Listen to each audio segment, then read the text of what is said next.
year, the Chancellor stood on his doorstep and clapped for key workers. Today, his government institutes a pay freeze for many of them. This takes a sledgehammer to consumer confidence. Firefighters, police officers, and teachers will know their spending power is going down, so they will spend less in our small businesses and on our high streets. They will spend less in our private sector. Many key workers who willingly took on so much responsibility during this crisis are now being forced to tighten their belts. Now, not in the medium term to which the Chancellor refers, now. In contrast, there's been a bonanza for those who have won contracts from this government. Companies with political connections have been 10 times more likely to win government contracts. So many businesses have worked tirelessly through this pandemic to support local communities, keep critical supplies going, and to produce drugs and vaccines at cost price in AstraZeneca's case, working with some of our country's best scientists. But in its response to this pandemic, the Conservative government has wasted and mismanaged public finances on an industrial scale. £130 million to a Conservative donor for testing kits that were unsafe, £150 million for face masks, and £700 million on coveralls that couldn't be used. A £12 billion hit to our economy because the more effective shorter circuit breaker was blocked and a lengthier, more expensive lockdown put in place instead. £12 billion so far spent on a test and trace system that is still not working. And today, news of £10 billion in additional costs for PPE, at least partly down to the Conservatives' lack of pre-pandemic planning. This waste and mismanagement is part of a longer-term pattern, showing that claims today around levelling up simply don't match the evidence. Hospitals in Liverpool and Sandwell left unbuilt, over deadline by years and over budget by hundreds of millions of pounds. Not a single starter home built, despite almost £200 million being spent. Northern Powerhouse Rail, still not even approved, more 6 years after being announced. During this crisis, the courts modernisation programme, 3 years behind schedule, letting victims down up and down this country. People in the North, more likely to have been made redundant during this crisis, holding everything else equal. Photo calls aren't enough. We need delivery, like Liam Byrne's promotion of green manufacturing in the West Midlands and the work of Labour mayors and councils across the country. And we need a government in Westminster that takes its responsibility towards all 4 nations seriously. That means informing the Finance Minister of Northern Ireland about the shorter timescale for this spending review ahead of time and fulfilling the new decade, new approach commitments. It means doing the right thing by the people of Wales to repair flood damage and make safe legacy coal tips. It means ending the barney between Westminster and Holyrood and instead working together in partnership to protect jobs and livelihoods. And it means a shared prosperity fund, which is effective because it's delivered not on the whim of Conservative ministers, but from our devolved governments and our regions. The Levelling Up Fund, the Chancellor just announced, his rabbit out of the hat, yet again involves MPs, just as with the Beechings reopening programme, going to ministers and begging for support for their areas, rather than that change being driven from local communities. So much, Mr. Speaker, for taking back control. This is about the centre handing over support in a very top-down manner. Now, Labour has been clear about the responsible choices we wanted the Chancellor to make today, to recover jobs, retrain workers and rebuild businesses. To recover jobs, Labour called for £30 billion of capital spending accelerated into the next 18 months, focused on green initiatives, supporting 400,000 jobs and bringing us in line with countries like France and Germany.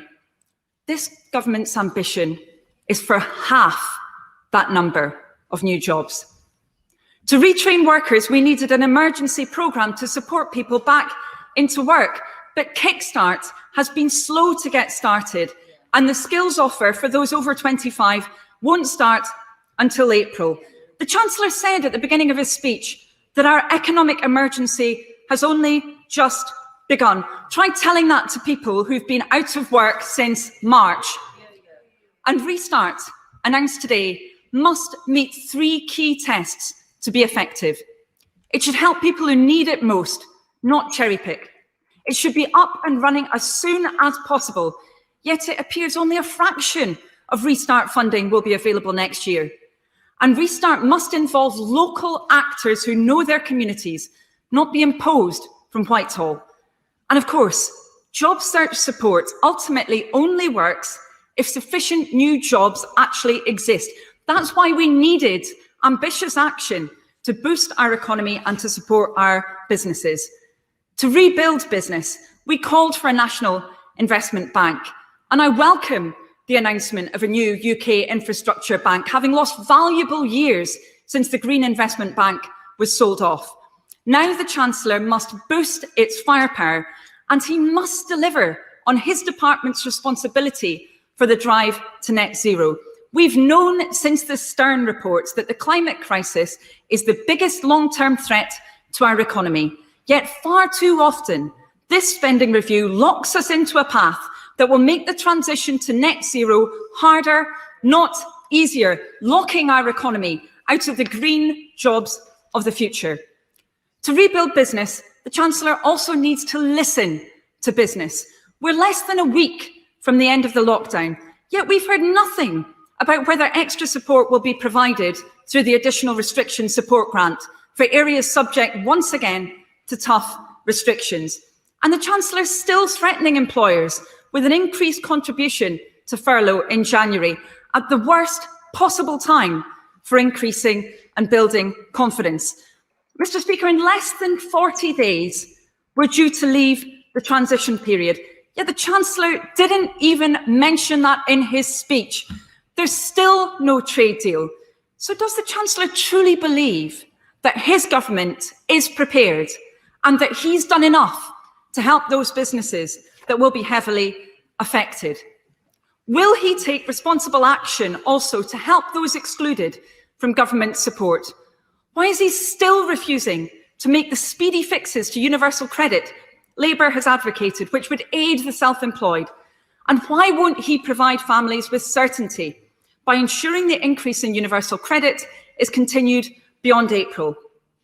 The IMF has made clear time and time again that now would be the worst time to slam on the brakes and put the car into reverse. They've called for a meaningful additional push from our government to maintain fiscal support until the recovery is on a sound footing. The UK's GDP is 10% smaller now than it was at the end of last year. We've seen the worst downturn in the G7. We needed ambitious action today to stimulate growth and maintain demand. And we needed this government to take responsibility for the real reasons why people and communities are being held back up and down our country. Over the last 10 years, child poverty has risen by 600,000. We've had the worst decade for pay growth in 8 generations. The cost of childcare has risen twice as fast as wages. The number of young apprentices has plummeted. Last quarter, we saw the highest level of redundancies on record. Social care is an increasing crisis, and despite his party's manifesto promising a long-term solution, we're still waiting. In the press, it was trailed that the Chancellor would be moving 20,000 jobs out of London, yet cuts to local authorities over the last 10 years have seen 240,000 jobs lost, 12 times that figure, with the hardest hit communities often those in the North, Midlands and South West. Today, the Chancellor could have matched his government's promise to do whatever is necessary to support local authorities through this crisis. He did not, and yet again, he showed his government's lack of confidence in its own measures by failing to provide an equality impact assessment. Mr. Speaker, the measure of this government won't be the number of press releases it issued during this crisis or the number of pictures it published on Instagram. It will be the responsible action it took or didn't take for the sake of our country. Next year, the eyes of the world will be on the UK as we assume the presidency of the G7 and of the UN Security Council and host the COP26 summit. Yet now is the time. The Chancellor has turned his back on the world's poorest by cutting international aid. It's in Britain's national interest to lay the foundations for economic growth across the world. No wonder many British businesses have condemned his move. And businesses have been more and more vocal about the problems with this government's last-minute approach, always one step behind when we need to plan responsibly for the future. We must learn the lessons from previous failures and ensure that the next challenge, the rollout of the vaccine, is dealt with as efficiently, effectively and speedily as possible. Next time, Mr. Speaker, we need a comprehensive spending review which takes responsible choices to build a future for our country as the best place in the world to grow up in and the best place to grow old in. People should have opportunities on their doorstep, not at the other end of the country. Everywhere in the UK should feel like a good place to set up home. That's what the Chancellor must deliver. Thank you, Mr. Speaker, and I'll address all the points made by the honourable member in turn. But I think it's important to note up front that despite her criticisms, I think there is, in fact, actually a lot that both she and her colleagues on that side of the House should welcome. More funding for public services, a pay increase for NHS workers, support for those on the lowest incomes, a once-in-a-generation investment in infrastructure, a multi-billion-pound commitment to support those looking for work, a new schools building programme, and the Prime Minister's 10-point plan. I could go on, Mr. Speaker.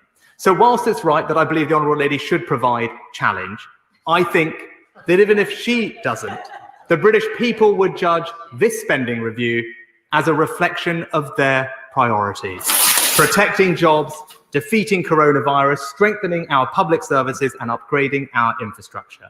If there is any politics here at all, Mr. Speaker, then surely it is unifying. And deep down, I think that she will recognise that. To address the specific points, Mr. Speaker, the Honourable Lady asked about pay and about the importance of consumption. And I agree, of course, there is an impact on consumption from pay. And she will know that the marginal propensity to consume is obviously greater the lower the income spectrum you go, which is why, in particular, we've protected the incomes of those on the lower incomes. Anyone in the public sector earning less than the UK median salary of £24,000 will receive a pay rise of £250 or more. Taken with all the other things we've done, including giving a pay rise for those who work in the NHS, this will mean that the majority of public sector workers next year will see an increase in their pay. Also, pay progression, promotions, all of that will also carry on, Mr. Speaker. We've increased wages for those on the national living wage, an extra £345 a year for those as the wage rate goes up to £8.91. And that, again, will help drive consumption. She talked about delivery rightly. We believe very firmly in making sure that we can deliver the change that we promise the British people. My right honourable friend, the Chief Secretary, and I chair something called Project Speed, which is already delivering benefits, Mr. Speaker, with plans for the landmark A66 upgrade, shortened in time, reduced in costs, so we can get on with delivering what the people want on time, on budget, and making a difference in their communities. She asked about the Levelling Up Fund, and I thought rather bizarrely seemed to suggest that local members of Parliament were not a good reflection on their local communities and able to articulate the local needs of their communities. But I would say to colleagues on that side of the House, they will be I'm more than happy to hear from them and their local areas about the needs that they need met, because this government will meet the needs of local communities up and down this country, Mr. Speaker. She talked about support for businesses and coronavirus. It's because we've already put in place the support through this winter period, Mr. Speaker. The local restrictions grants that we announced a while ago are paid monthly. And they work. If your business has been closed, you will receive a grant of up to £3,000 per month, depending on your rateable value, If you are a hospitality or leisure or accommodation business in a tier 2 area, where obviously the restrictions have an impact on your ability, you will receive a grant of 70% of that value, up to £2,000 as well, £2,100 as well. And Mr. Speaker, those amounts mean that the business can help cover the fixed costs of rent. They, of course, have access to the furlough scheme right the way through the winter.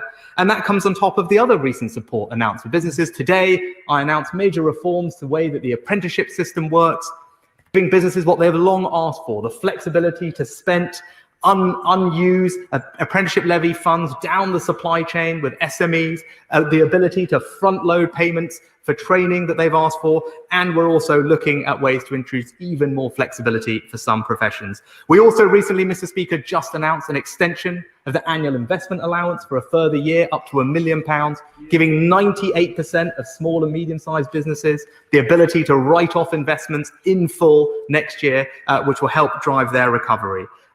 She talked about welfare, Mr. Speaker, and again, I would stand proud of this government and previous Conservative government's record on this issue. Since 2010, hundreds of thousands of fewer people in absolute poverty, several 100,000 children fewer living in workless households, income inequality lower coming into this crisis than it was when we first came into office. But Mr. Speaker, this government cares greatly about those who are most vulnerable. We have demonstrated that during this crisis by the support that we have put in place. The evidence shows that those on the lowest incomes have been protected the most by this Conservative government. And that doesn't stop, Mr. Speaker. The temporary uplift in universal credit runs all the way through to next spring, providing security for those families. Of course, we will look when we come to next spring at the best way to support people, to support their families when we have a better sense of where the economy is, where we are with this virus. But we are providing extra support for next year, Mr. Speaker, £670 million to help those struggling families meet their council tax bills, worth about £150 each for 3.5 families up and down the country. We have also said that we will maintain the £1 billion increase in the local housing allowance that we instituted this year into next year, providing support for many millions of families. And also, Mr. Speaker, we are making available further funds, as the House knows, to provide extra support for food and meals for children throughout the holidays of next year. She talked about support for local authorities. Perhaps she hasn't seen yet in the doc, and that's fair enough. We announced over £3.5 billion of extra support for local authorities next year, specifically to deal with coronavirus. That comes on top of their core spending power, increasing at decade-level highs of 4.5%. That £3.5 billion is there to help meet the shortfall in sales fees and charges, help to meet the unrecoverable losses in business rates and council tax that they've experienced this year, and £1.5 billion for general pressures. Let no one say that we are not standing behind our local authorities at this difficult time, Mr. Speaker. And finally, she asked about green. And I think, Mr. Speaker, she compared us to France and Germany and questioned us, this government, and the Prime Minister's ambition. Well, let me say this about our plans. Our plans, I believe, are amongst the most comprehensive and most ambitious of any developed economy. She talked about France and Germany. This country, we are phasing out vehicles in 2030. In France, it's 2040. In this country, we're phasing out coal in 2025. In Germany, it's 2038. She talked about the billions of pounds that are spent by our friends. I think it's important when we make these international comparisons that we do understand the detail, Mr. Speaker, of what these other countries promise. In the German numbers, they include the subsidies for renewables. We do not. That happens separately outside of our plan and is worth £44 billion, Mr. Speaker, supporting renewable energy in this country through the tariff system, which is what Germany alluded to. They also, in their numbers, include support for public transport, which we, of course, do not, because that is something that we do just as a matter of ordinary course of business. I'm proud of this Conservative government's record, Mr. Speaker, the first major economy in the world to legislate for net zero, the economy that has decarbonised faster than any other in the last 20 years. This Conservative government will deliver the Prime Minister's plan to get us to net zero, and it's something that I hope the whole House can welcome and support. So in conclusion, Mr. Speaker, this spending review puts the full force of government behind the priorities of the British people.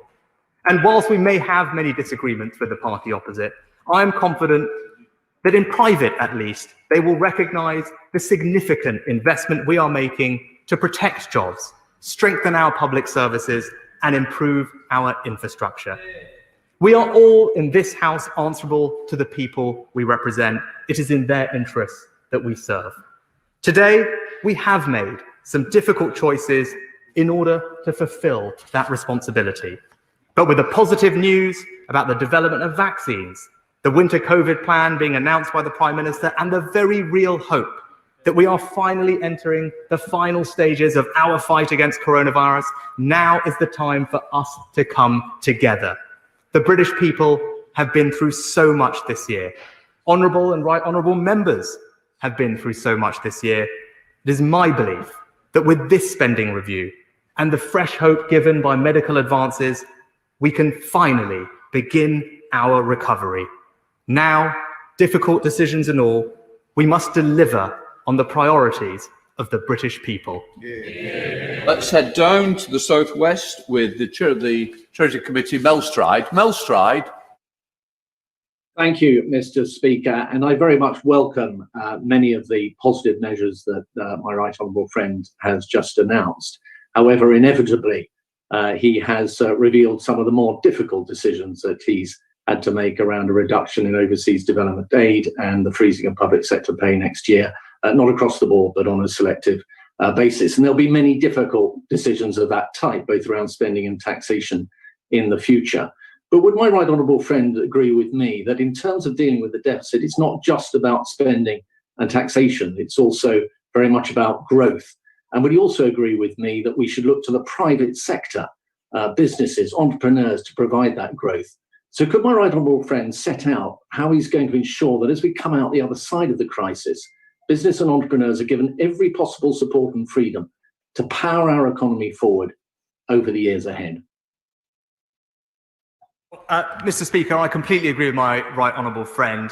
We will build our recovery through the dynamism of the private sector, and he's right about the power of entrepreneurship. I think the most important thing we probably can do when we think about that is to make it as easy as possible for businesses to take on new people. My honourable friend would have heard about the unemployment numbers. We want to get as many of those people back into work as quickly as possible. So we'll be thinking and looking at how we can make that as easy as possible for those dynamic businesses who are growing at a very micro level. In this spending review, we also announced more funding for our startup loan scheme, which provides loans of discounted government-backed loans of up to £50,000 to budding entrepreneurs to start their new businesses at the smallest level. And I hope that's something that he will support. We now come to the SNP Treasury spokesperson, Alison Thunas. Thank you very much, Mr. Speaker. This spending review is an important opportunity and an important test. And instead of posing for photographs in his favourite hoodie, the Chancellor should have been listening to those who are struggling. £29 million for a festival of Brexit, while they let Waynes go hungry at home and abroad, just about sums this tawdry government up. Reneging in the 0.7% aid commitment while the world struggles in a COVID pandemic is just cruel. He says he's come to talk about jobs, but how many jobs has this Chancellor cost? Last month, the ONS reported that since March 2020, the number of payroll employees has fallen by 782,000. And how many job losses could have been avoided if the Chancellor had not wound back furlough and threatened to cut it short? I reported £1.4 billion for Job Centre Plus, so I asked the Chancellor, will he restore the job centres that were closed by his government in Scotland? And what about those who have been ignored, patched, blanked by the Chancellor at every turn, those excluded from his support schemes altogether? Many of those limited company directors, freelancers, short-term PAYE, new starters and those who were on maternity leave have had absolutely nothing at all from this UK government. He knows this and it's unjustifiable. He might have had some excuse back in March and April, but we are now in November. So I ask him, what does he expect these 3 million people to live on this winter?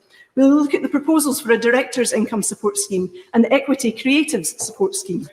Many of those excluded are in jobs in sectors which cannot safely restart due to public health restrictions. So he must apologise and he must take action now to put it right.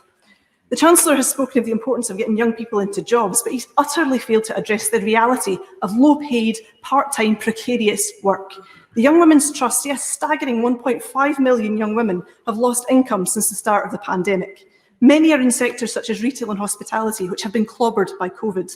What he should be announcing today is a real living wage. £9.50 an hour as set by the Living Wage Foundation, not his pretendy living wage. Now, I'm glad to see under 23s now eligible, but he said nothing about those who are 21, who are in the 21 to 24 bracket now, and 20, the 18 to 20 and 6.45, the under 18 and 4.55 an hour, and the apprentices are merely £4.15 an hour. What about them?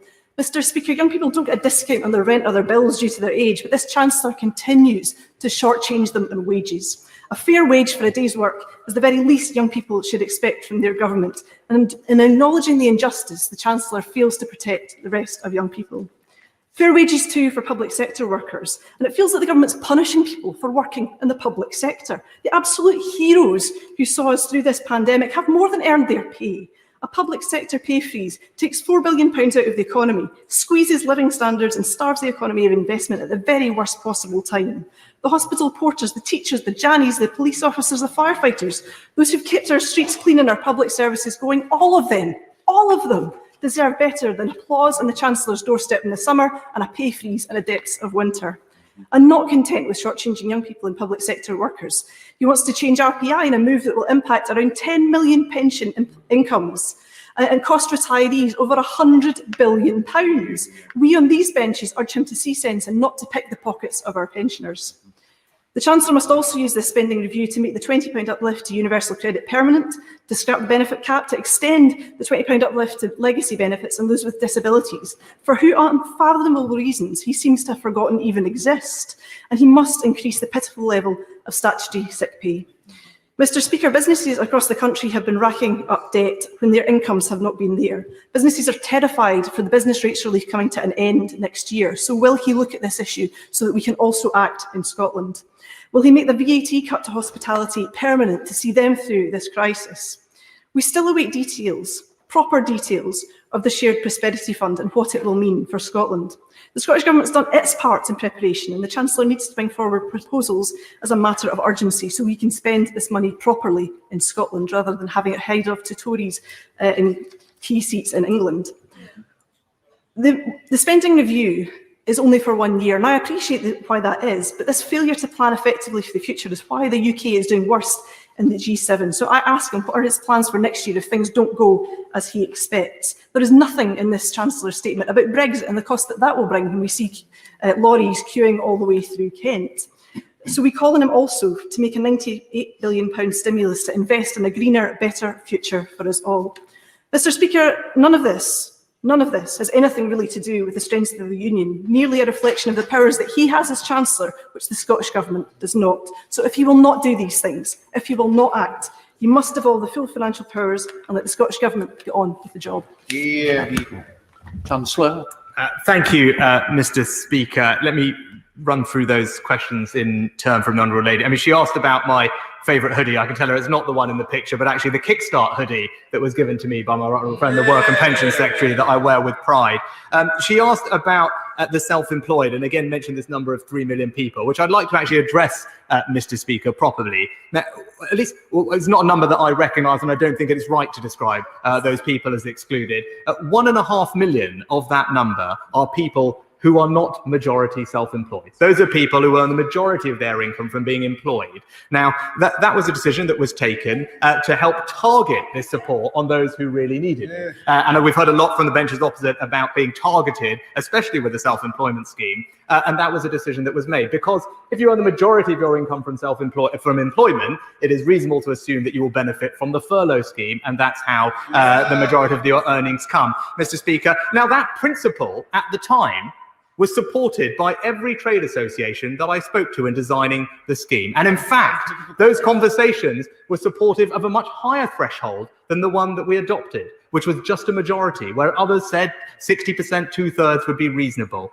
But, Mr. Speaker, also, I hope it is of comfort to the House to know that those people, that 1.5 million people who are not majority self-employed, on average, the median amount of self-employment income that they have in their returns is somewhere between £2,000 and £3,000.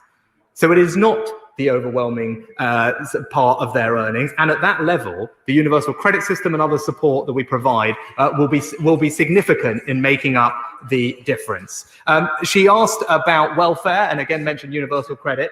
I guess, Mr. Speaker, it's worth, reminding the House that the Scottish Government has plenty of powers over tax policy and indeed plenty of powers over welfare policy and indeed has used them in the past. I hear there's to be a Scottish budget and we will look forward to seeing what the Scottish Government decides to do with the powers that it has over both tax and welfare decisions. And then in conclusion, Mr. Speaker, she asked about jobs. And she talked about the OBR. I'm glad that the OBR today have also joined with the IMF and the Bank of England in commending the economic response of this government and indeed recognising and stating explicitly that the interventions that we have put in place have reduced the level of unemployment, saved people's jobs. And indeed, the OBR, I think, actually quantify that in their report today and put the number at hundreds of thousands, confirming what the IMF said, that our response has held down unemployment. And she asked about young people. Well,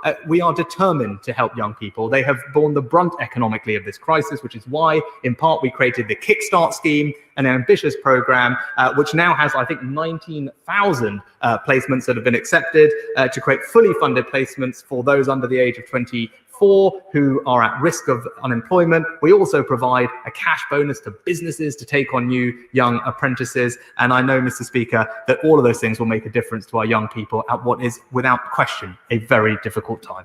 Proud the House, Sir Peter Bottom. The House will be glad that the Chancellor has met the needs of the poorest, that he's going to maintain the increase in the state pension, that he's making sure that people get opportunities to get back into work if they've been out of it. Can I ask him, when he talks about the £250 minimum for the poorest, the lowest paid people in the public sector, whether that includes people working in local government or just national government, it'd be useful to know that. There'll be a welcome for the increase in spending in schools, and there are many other things which people think are sensible and could have been done or should have been done as the Labour government went through the crisis in 2008, when they also put a public sector pay freeze on.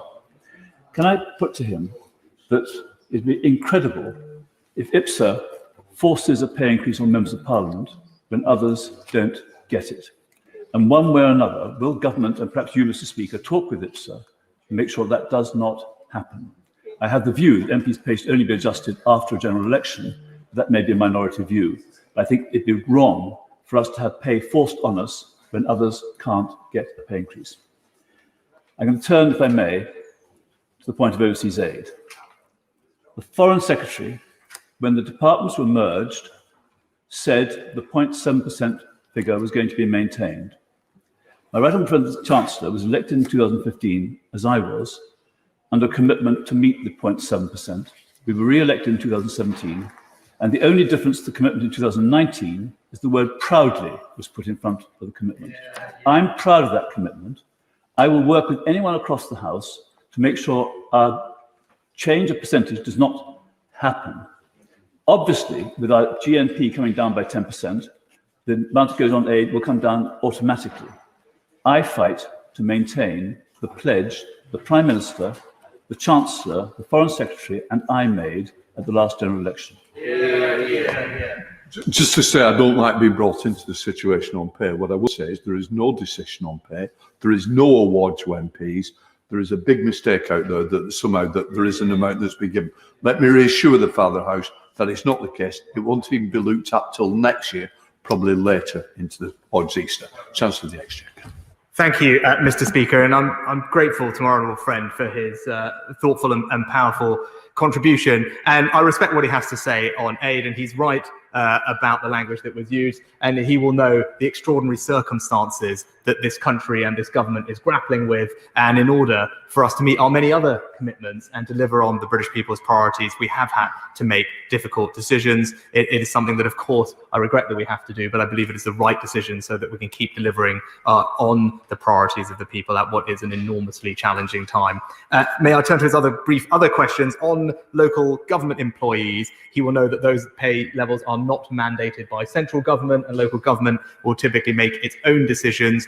With regard to social care workforce, which I know he also cares about, many of those workers are on national living wage and they will benefit from the 2.2% uplift, £345 that we have accepted. And his last point, Mr. Speaker, I can tell him that the Chancellor of the Duchy of Lancaster has written on behalf of the government to IPSA in advance of the statement, just to inform them of the government's approach to public sector pay and ask them to take that into consideration when they decide what they would like to do. Obviously, they are an independent body, but we have expressed our views in light of the pay policy that we have announced today. We now head up to Edinburgh with Christine Jardine. Christine Jardine. Thank you very much, Mr. Speaker. I listened intently to the Chancellor, but what I didn't hear was enough. Enough to protect jobs by extending furlough to the summer. Enough for those in the public sector who've endured so much in this crisis and now will have a pay freeze. Or enough for those millions of families facing enormous financial hardship because they're excluded. And Chancellor, I point out to the Chancellor that they do exist. I can give him plenty of examples who phone my office every day in deep distress. So I would ask if the Chancellor can for a minute pause and put himself in the shoes of those 3 million excluded people, and then tell us why he still finds it acceptable to turn his back on them. Mr. Speaker, I very much hope that the Honourable Labour will welcome the £2.4 billion in additional funding that's been provided to the Scottish Government to use as they see fit. And of course, they can use that to support many of the causes that she articulated. I won't go over in the interest of time the answer I gave to the Honourable Lady from the SNP front bench, but we have provided comprehensive support to those who are self-employed. Between 2.5 and 3 million people have received £14 billion of support, with more to come. It remains one of the most generous ways to treat the self-employed that I've found anywhere in the world. Johnson. I welcome this statement and the fact that the Chancellor recognises that debt has to be paid back. And can I ask the Chancellor about the changes in public sector pay? According to the ONS, private sector pay has fallen of late, whereas public sector pay has gone up by about 4%. So the Chancellor's announcement today that the 2 million public sector workers who are the lowest paid will receive £250 shows, does it not, that they are our priority, they are the people that need this most, and they are the people that we will give attention to. My honourable friend is absolutely right. A situation in which a majority of those working in the public sector next year see an increase in their pay. It would be wrong to describe that situation as a blanket pay freeze. We have done exactly as my honourable friend suggested. We have targeted our resources on those who need it most, meaning that over 2.1 million people who earn less than £24,000 in the public sector, who comprise 38% of all of those in the public sector, will see that increase of £250 or more in their pay packets. Jeffrey Donaldson. We welcome the additional £900 million for the Northern Ireland Executive, yet again a benefit of Northern Ireland being part of this United Kingdom. And I think we all believe that nurses, doctors and healthcare workers should receive a decent pay rise. But will the Chancellor acknowledge that there are other public sector workers who've been on the front line on COVID, such as our armed forces and our police officers? And will he look again at including them in the public sector pay rise? And of course, I agree with the fellow of the House, that should not include members of Parliament. Wilson. Thank you, Mr. Speaker. Well, I'm glad and I'm grateful to the Honourable Gentleman for welcoming the £900 million in Barnet for Northern Ireland. He'll be pleased to know we've had productive conversations about fixing some technical baseline issues for the budgeting as well, which I know will be welcomed by the executive. And with regard to pay, we are protecting those who earn less than the UK median salary in whichever sector they work of the public sector. If someone earns less than £24,000, they will receive the £250. And I think that's the right approach, Mr. Speaker, is to provide that support to those on lower than average earnings. David Davis. Thank you, Mr. Speaker. Can I add my support to everything said by the Father of the House? Now, COVID-19 means the Chancellor's strategy is broken into 3 phases. The first one, which we're doing now, spending everything necessary to stop the economy collapsing, which he is doing very successfully. Secondly, essentially from next spring, doing everything possible to maximise growth and recovery in the economy. And thirdly, after that, when things get onto an even keel, returning to conventional economics. Does the Chancellor agree that the enormous deficits inevitably created in both phase 1 and phase 2 of his strategy need to be financed in a similar way to major incidents like wars, with very long-term bonds, not destructive short-term taxes? Chancellor? Mr. Speaker, I'm grateful to my right honourable friend's comments.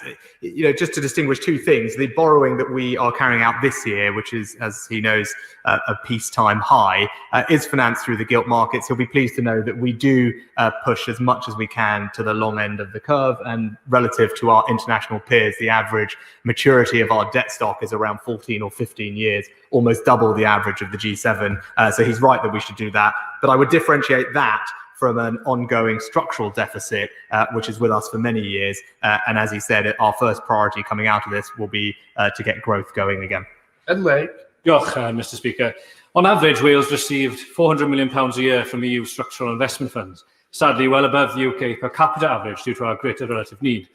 Promises have been made that Wales will receive not a penny less from the UK Shared Prosperity Fund.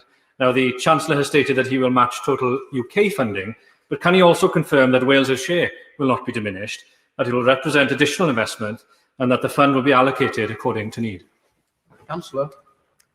Mr. Speaker, what we have said is as the EU funding that we are currently financing runs off, we will step in and replace that funding up to the tune of about £1.5 billion. That is the UK amount. Obviously, there's conversations about how best to allocate that, what kinds of projects, how it should be done, are a conversation to be had. There are some initial thoughts on that published today, alongside some funding of over £200 million to start piloting those approaches, working with communities to see what works best. And I know that people in Wales will welcome that, and I look forward to seeing what proposals they come up with. Thomas. Thank you, Mr. Speaker. And the Chancellor is quite right that people want to look back and see their communities better off before.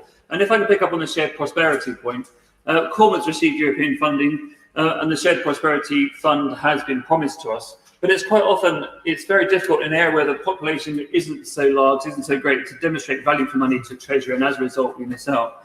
So as the Chancellor sets out more on the Levelling Up Fund and Shared Prosperity Fund, wages in Cornwall still remain stubbornly low. Will the Chancellor reassure me that the Levelling Up Fund and Shared Prosperity Fund will work to address these low wages, will provide the good jobs, improved skills, and the pathway to the skills and the opportunities that people need in Cornwall? Chancellor. Well, I commend my honourable friend, because he consistently comes to this House to champion his constituents and talk about increasing the opportunities available to them. And he's right. We want to make sure that we target our resources at the places where they can make the most difference. And I look forward to hearing from him what projects he thinks will be able to transform the lives of his constituents and the communities that they are proud to call home.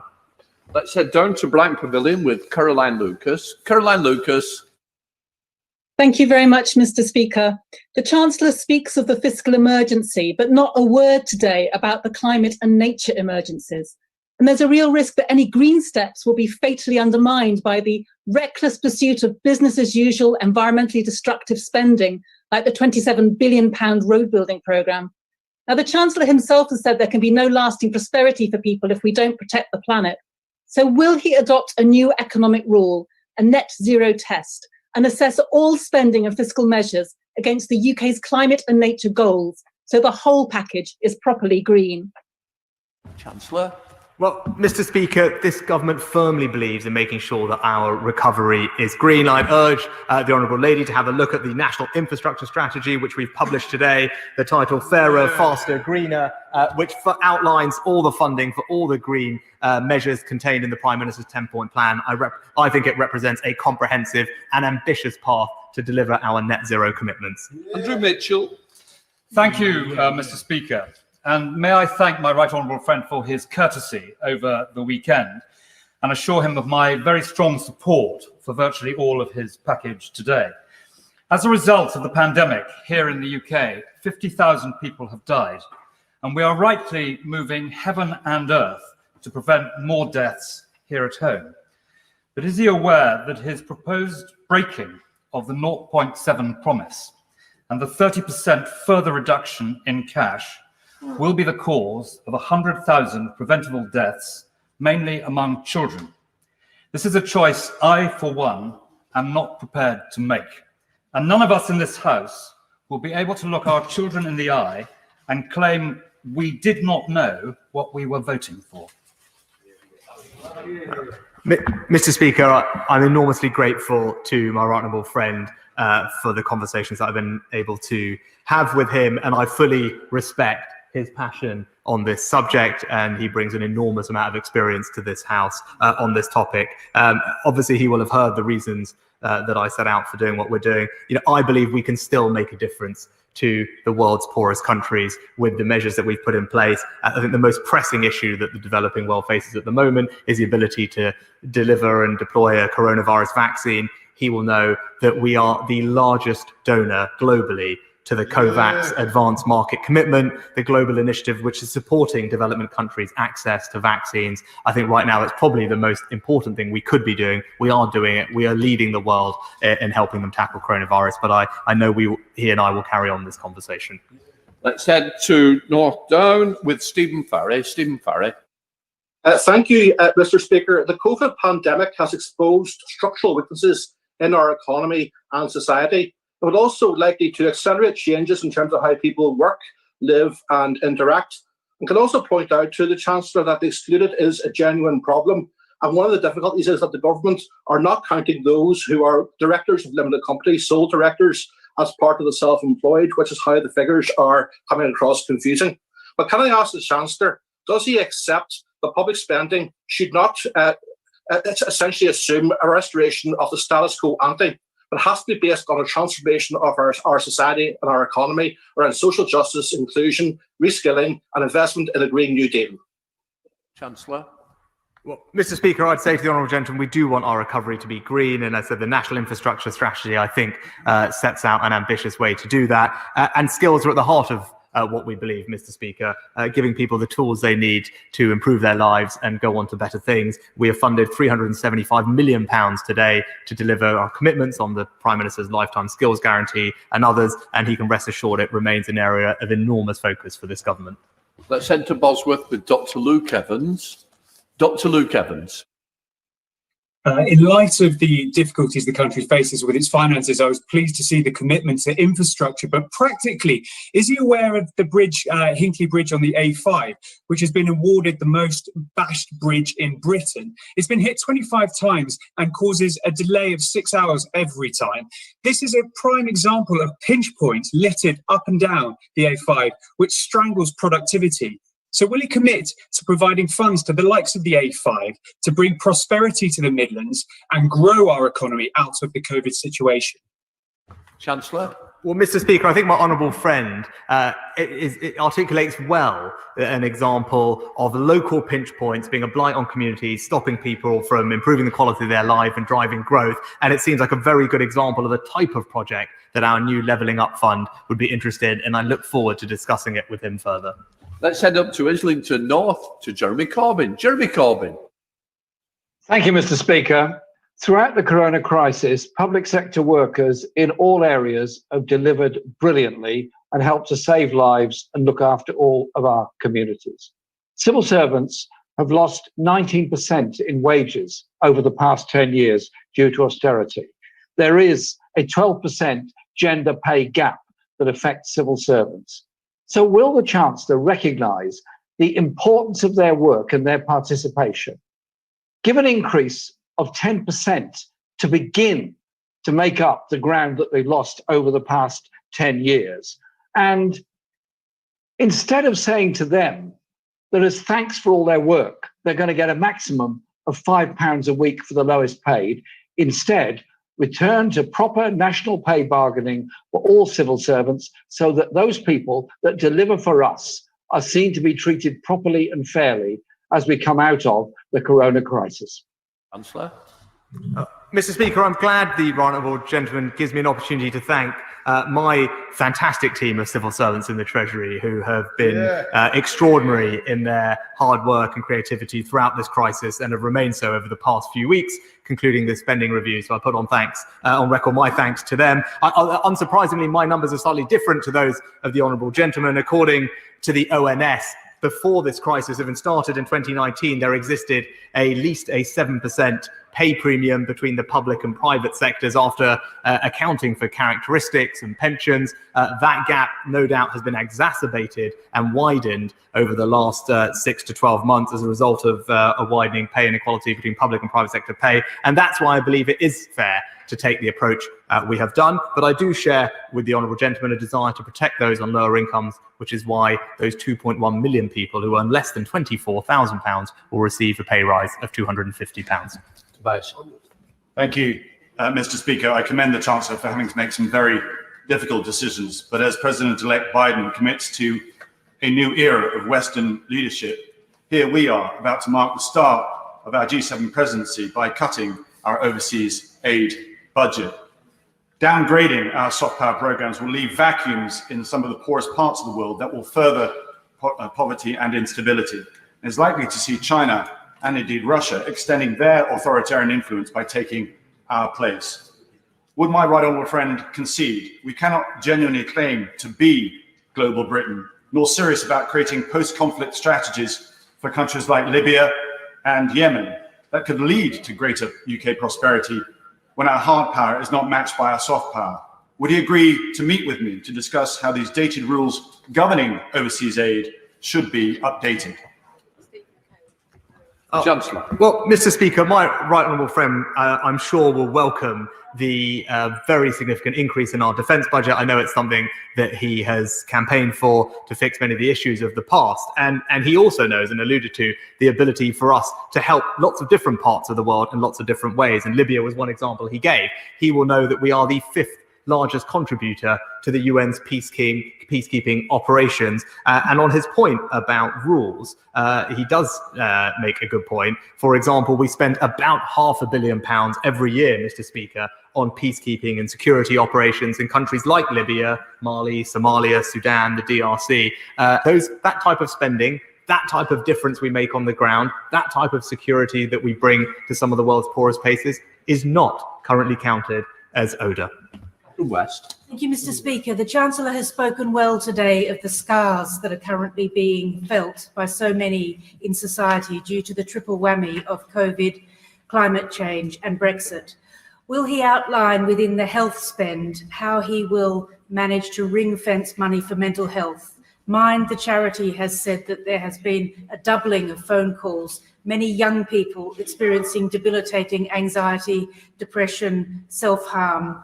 Will he urgently look at mental health and ring-fence money for workforce changes which are desperately needed and for a decent revenue spend to bring mental health up into line with physical health? Chancellor.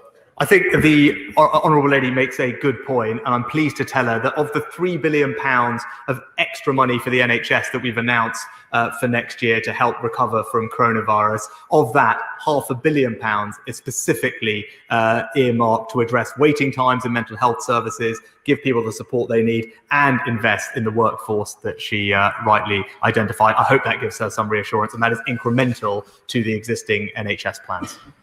Video link. Pauline Latham. Thank you, Mr. Deputy Speaker. I wish to congratulate the Chancellor on how he's handled the financial pressures which the pandemic has thrown at the government by thinking outside of the box with brilliant, innovative solutions. However, I cannot support the new tiering system because it's totally illogical and will force too many people to stay holed up at home. Hospitality businesses will fold in their tens of thousands, and I cannot condone this when they've spent tens of thousands becoming COVID safe. I will also not support the reduction in the aid budget. This country has made an amazing difference to the lives of millions, but with the reduction of GNI and the proposed cut, the aid budget will be decimated. No longer will girls have 12 years of quality education, resulting in more child marriages, more instances of early childbirth, more FGM, more domestic violence. We will not be vaccinating millions, preventing polio, TB, providing medication for HIV or preventing malaria. We will be reduced spending on humanitarian crises in emergencies only. Pauline, please, could we just have a question? Yes, so many things will be damaged, and our relations with the developing world will lose its soft influence that we have today. I cannot condone this, Mr. Deputy Speaker, and therefore I will not be supporting this statement. Chancellor. Thank you, Mr. Deputy Speaker. The honourable lady makes a passionate case and a right case for our ability to help provide immunisation to the world's poorest children. It's something that I proudly support, and Mr. Speaker, I'm happy to tell the House that we are the largest donor to the Gavi consortium globally of any country in the world, and that is the multilateral body that provides immunisation against infectious diseases for 75 million children. As I said, we are proudly the largest donor to that effort. Can I just remind members, please, let's not have a speech and eventually a question. Can we get quickly to the questions in order that we can get everybody in? Angela Eagle. Well, thank you, Mr. Deputy Speaker. In this COVID crisis, the government has presided over an horrific double whammy of one of the largest per capita death rates in the world and the deepest recession in the G7, and that's before the Brexit disruption due at the end of the year. Is the Chancellor really proud of his record? Mr. Deputy Speaker, my priority throughout this crisis has been protecting jobs. I'm pleased to see that that is something that the OBR, the Bank of England and the IMF all acknowledge has happened as a result of our interventions. We currently have an unemployment rate that is lower than Italy, France, Spain, Canada and the United States. So yes, Mr. Deputy Speaker, I do think what we're doing is making a difference to millions of people up and down the country. Hugh Merriman. Thank you, Mr. Deputy Speaker. Can I commend all the work the Chancellor's done this year? Many constituents I speak to credit him personally with keeping them in a job. And I'm also pleased to see, despite the financial pressures, the Chancellor's investing in transport. We see multi-year settlements for road, rail and active travel, changes to the way infrastructure projects are appraised to increase the number of transport projects in deprived parts of the country in the Green Book, a national infrastructure strategy, a Red Book and a £4 billion Levelling Up Fund. And I'm pleased to see the DFT as a sponsor. Can I ask him to keep a watchful eye on how this is all spent? And can I also ask him to continue to place transport investment at the heart of our recovery and his long-term vision for this country? Yeah, well, Mr. Deputy Speaker, I'm very grateful for my honourable friend's intervention. He's absolutely right and has championed on this tirelessly for his constituents and the country about the importance of transport in our levelling up agenda and helping to drive growth and spread opportunity. He's also right that we should be careful about how this money is spent and make sure it's delivered. I talked about Project Speed earlier. I will welcome his involvement in that and advice. And also he will notice in the spending review document a new focus on outcomes across public services with a new public value framework. Again, this is something that will deliver what he's asking for. Video link. Stuart Malcolm MacDonald. I'm grateful, Mr. Deputy Speaker. Can I raise with the Chancellor the issue of statutory sick pay? Even before the crisis hit earlier this year, it's always been the case that statutory sick pay in the United Kingdom hasn't been comparable to other similar advanced economies. Sitting at only £95, we know that it's not enough for those who need it for self-isolation, and that it's estimated to make up only about a fifth of workers' wages. So can I ask the Chancellor to look at building up the statutory sick pay mechanisms that we have in this country so that it's fit not just for the times we're in now, but the hard times people are going to face in future, and give workers the proper financial security they deserve and are lacking in right now? Councillor. Mr. Deputy Speaker, at the beginning of this crisis, we made changes to the way that statutory sick pay operates, making sure that it was payable from day one rather than day 4. And for those who are self-employed, making changes to the way universal credit, ESA, and the minimum income floor work, all to enable some of the things that the honourable gentleman mentioned. It's also worth bearing in mind that on the last survey evidence we have, a majority, I think something north of 60% of people get more than statutory sick pay as a result of the treatment from their employers. Jeremy Hunt. Thank you, Mr. Deputy Speaker. I recognise that the Chancellor will have made the decision on 0.7% with an extremely heavy heart. But does he recognise that the respect felt for this country around the world is because we have championed causes throughout our history that matter to people everywhere, like democracy, human rights, and the rule of law? And one of those causes is tackling extreme poverty. So to cut our aid budget by a third in a year when millions more will fall into extreme poverty will make not just them poorer, but us poorer in the eyes of the world, because people will worry that we are abandoning a noble ideal that we in this country have done more to champion than anyone else. Chancellor. Mr. Deputy Speaker, it's with enormous grateful thanks to the honourable gentleman for the way he's approached this, and I appreciate the conversations he's had with me on this topic. Of course, he rightly feels passionately about it. I would say to him, and he knows this better than anywhere, one, there are many ways in which we exert our influence and our values across the world.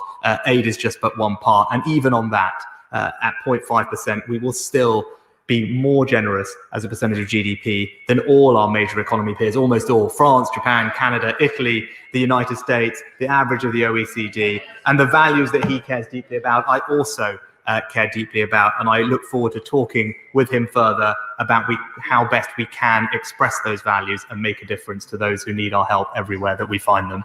Rachel Maskell. Thank you, Mr. Deputy Speaker. Charities up and down the land will wonder why the Chancellor has abandoned them today. Already accumulated £10 billion of debt, 20% of our charities could fold, despite the extraordinary work they've done for our nation during this pandemic. Now I read his book, his statement, which says there's going to be further rationing in the Office of Civil Society. Will he go away and reflect and come back to that dispatch box with real money to support our valuable charities? Mr. Speaker, I think almost uniquely during this crisis, amongst other countries, we've provided enormous financial support to our charity sector, £750 million that the Department for Culture, Media and Sport has distributed to small and large charities up and down the country, because they do fantastic work. It has been a difficult time for them, and that's why this government, at a time of acute crisis, stood behind them. Gerald Jones. Thank you, Mr. Deputy Speaker. On the 26th of February, I asked the Prime Minister to offer additional support to Wales over and above the devolved settlement in the face of unprecedented flooding caused by Storm Dennis. The Prime Minister at the dispatch box gave an assurance that, in his words, he would passport funding to Wales. 9 months later, with winter approaching, we still have not had that delivered. So can I ask the Chancellor what discussions he has had on this issue, and when he feels the government will be able to deliver on the Prime Minister's promises to Welsh communities? Chancellor. Well, Mr. Speaker, I believe we have, with £1.3 billion of extra funding next year for the Welsh Government to spend as it sees fit on its devolved competencies, of which, of course, flooding is one, and I'm sure that that's something he can raise with the Welsh Government. We in England are doubling the amount of investment in flood defences over the next few years to over £5 billion, protecting over 300,000 homes, Mr. Deputy Speaker. But as I said, the £1.3 billion of Barnett funding for Wales will enable that funding to go to where it's needed. Sir Robert Sims. Can I thank the Chancellor for his statement? Over the last 10 years, we've spent over £100 billion on overseas aid, a lot of it borrowed.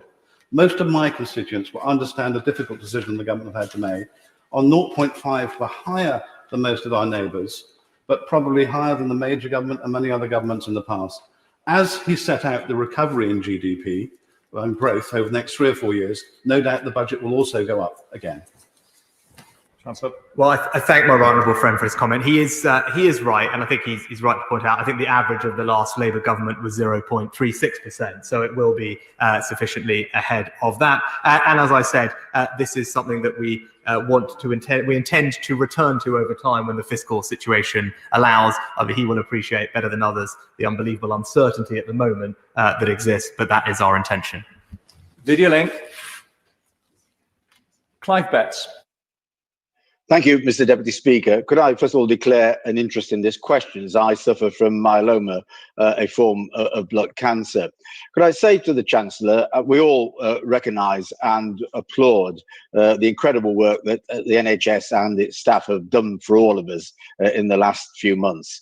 Would he recognise, however, that in terms of the future, much of research for cancer is funded by charitable donations? Those donations have fallen significantly during the recent months for obvious reasons that everyone can understand. So could I say to him, in order to make sure treatments do continue to improve in the future, will he agree to fully fund cancer research to make up that difference in charitable donations, at least for the next few years? Oh, Mr. Speaker, I'm grateful to the honourable gentleman's question, and I know it's a topic on which he speaks passionately. He'll be pleased to know more generally about our record spending on R&D next year of just shy of £15 billion. The exact allocation obviously is something for the Department for Business, but there's a significant increase in there for basic research, but also within the DHSC budget settlement, about £1.3 billion to fund research for the National Institute of Health Research and Genomics England, both of which I think do a fantastic job, and I'm sure will be working to develop treatments for all of us in the years to come. John Penrose. Mr. Deputy Speaker, can I welcome the Chancellor's continuing commitment to sound money? It's particularly easy to forget in a year when we've just seen an 11.3% cut in the size of the economy, that ultimately all the money that we're borrowing has eventually to be paid back by us as taxpayers. So can I urge him not to lose that focus, and as soon as is possible to get back to a sustainable basis? And as part of that, could he say more about the Restart programme, which you mentioned earlier on, a crucial thing to try and get people, members of the long-term unemployed, back into work? How many people does he expect that to help, and what benefit does he expect that to have for our long-term sustainable economy? Chancellor. Mr. Speaker, as ever, my honourable friend speaks fantastically good sense.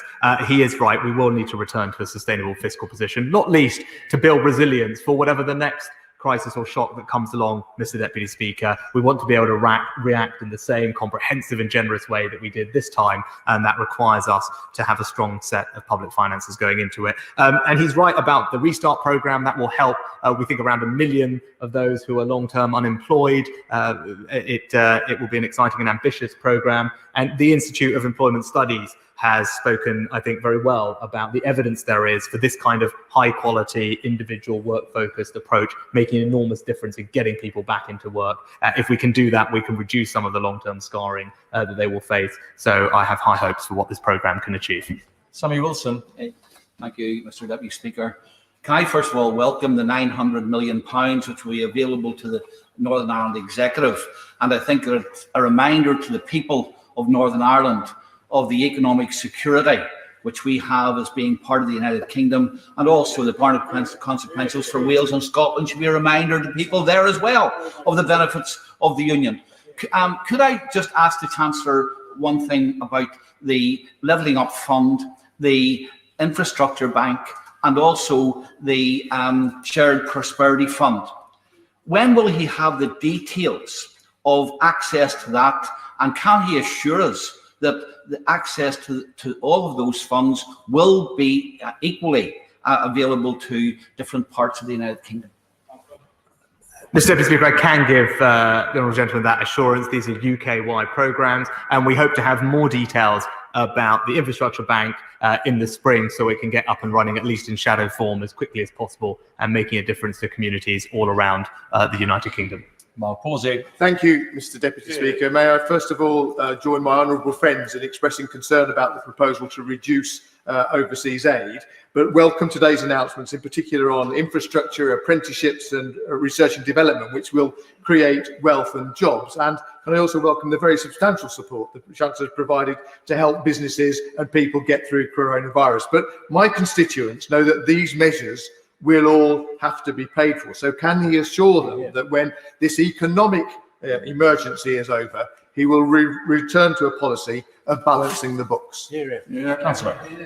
Well, my honourable friend is absolutely right. Although it's right to act in this way during the crisis, it wouldn't be a sustainable way to operate. But the important thing to know is right now the focus should be on supporting business and jobs. But once our economic recovery is secure, we can turn our task to making sure that we have a strong set of public finances. John Cryer. Thank you, Mr. Deputy Speaker. The Chancellor has announced a pay freeze for hundreds of thousands of public sector workers today who don't deserve it. Firefighters, care assistants, teaching assistants, all will suffer a pay freeze. What is the economic impact, the assessment of the economic impact of that pay freeze? There must be one in the Treasury somewhere. What is it? Mr. Speaker, I think it would be wrong to describe a blanket pay freeze for this policy, where a majority of those working in the public sector will see an increase in their pay next year, either because they earn less than the UK median salary of £24,000, or they work in the NHS, or indeed that they're on the national living wage. Across all of those areas, there'll be a pay increase that will benefit millions of people and, of course, make a difference to the economy. Laura Farris. Thank you, Mr. Deputy Speaker. I welcome the significant financial commitment to mental health services. One of the striking takeaways in my constituency is the proliferation in anxiety, depression, and sometimes addiction that is emerging from the crisis. We know that these have a pernicious correlation with long-term unemployment. And for that reason, could I invite my right honourable friend to keep a sharp focus on mental health spending over the years ahead, because the best training programmes, the best labour market interventions in the world will only work if the workforce is mentally well enough to engage. Well, I think my honourable friend makes an excellent point. It's a topic she knows very well, and I hope she was heartened to hear what I said earlier about £500 million of the increase of £3 billion for the NHS this year being specifically targeted on mental health to address all the things she said, and she's right about the difference they will make to many people in our country. Darren Jones. Thank you, Mr. Deputy Speaker. Over 4 million children are in poverty in the UK, and the successive Conservative chancellors' Sure Start centres have closed, child trust funds have been slashed, nurseries today are on the brink of collapse, and the number of children falling into poverty increases month after month, an unnecessary national tragedy. So why, especially at these difficult times, could the Chancellor not today commit to eradicating child poverty in his economic statement? Councillor. Mr. Deputy Speaker, on the last numbers, there are 100,000 fewer children in absolute poverty than in 2010, and 750,000 fewer children living in workless households than in 2010. He asked about nurseries and early years. He'll be pleased to know there was above inflation increase in the hourly rate for nursery providers contained in this spending review. Video link. Richard Bergen. Thank you, Mr. Deputy Speaker. A few months ago, the party opposite was clapping public sector workers. Now it's cutting the pay of millions. This crisis shouldn't be paid for on the backs of the working class, but it is. Over 2 million people are now paid less than the minimum wage, up fivefold. Sick pay so low, people are forced to choose between their health and putting food on the table. And millions of people's benefits, largely sick and disabled people, will rise by just 37 pence a week. Instead of forcing millions into poverty, will the Chancellor impose a windfall tax on those who have made super profits from this crisis? Well, Mr. Speaker, the honourable gentleman talked about those on the lowest pay. I mean, we've increased or accepted the recommendations from the Low Pay Commission to increase the national living wage by 2.2%. That will make a difference of £345 to full-time national living wage workers, as well as protecting those in the public sector who earn up to the average UK salary of £24,000, who will receive a fixed or £250 uplift. Video link. John Barron. Thank you, Mr. Deputy Speaker. I commend the Chancellor for many of these measures, including the support for the lower paid.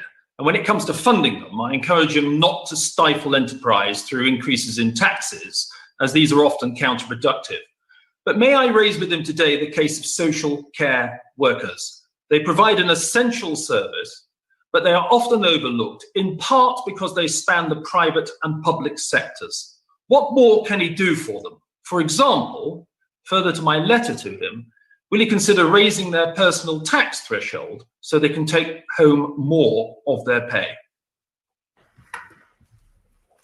Thank you, Mr. Deputy Speaker. I'd say to my honourable friend, he's right about the importance of social care workers. He'll know that they're not formally part of public sector pay settlements, but many of them are national living wage workers, as he knows, so they will benefit from the increase that we're putting in place for next year of 2.2%. And he will know that we have already in the budget made starts on our desire to increase the national insurance threshold up, delivering cash benefits of, I think, about £100 this year to people. But it's something that we, of course, will keep under review for future fiscal events. Video link. Martin Day. Thank you, Thank you, Mr. Deputy Speaker. The Chancellor has already allowed UK unemployment to rise to 4.8% and expects it to rise further, with redundancies at a record high.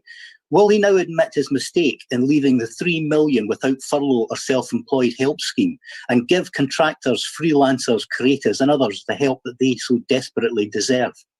Councillor. Well, Mr. Speaker, the OBR and others have said that our economic interventions have helped keep down unemployment and protected jobs, and that is part of the reason why our unemployment rate today is lower than Italy, France, Spain, Canada, and the United States. Luke Davis.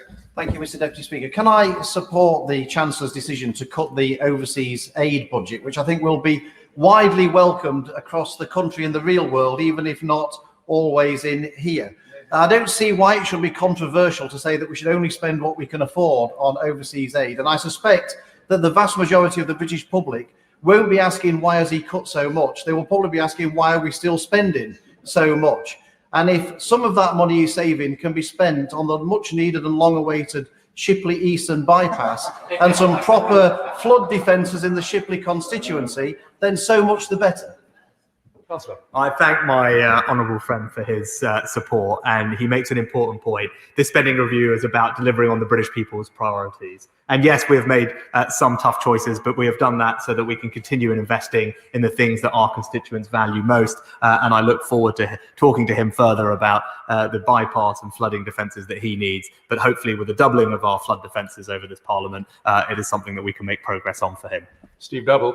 Thank you very much, Mr. Deputy Speaker. Can I first of all place on record my thanks to the Chancellor for the recent announcement of support for airports, which has been very welcome, and also just thank him for the way that he is approaching this in a very measured and sensible way, the unprecedented challenges we're facing.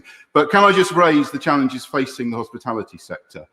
This sector has been impacted more than any other, and although the government have provided incredible support in recent months, they are facing real challenges this winter with the restrictions that we are placing on them. They say that 94% of businesses in Tier 3 will be unviable, 74% in Tier 2, and even in Tier 1, 30% of businesses are likely to be unviable. They have played an incredible part in our growth and job creation over the last 10 years and want to continue doing that as we recover from this crisis. So can he please look again at what support we can give to this sector to make sure they're still around in the spring to help our recovery?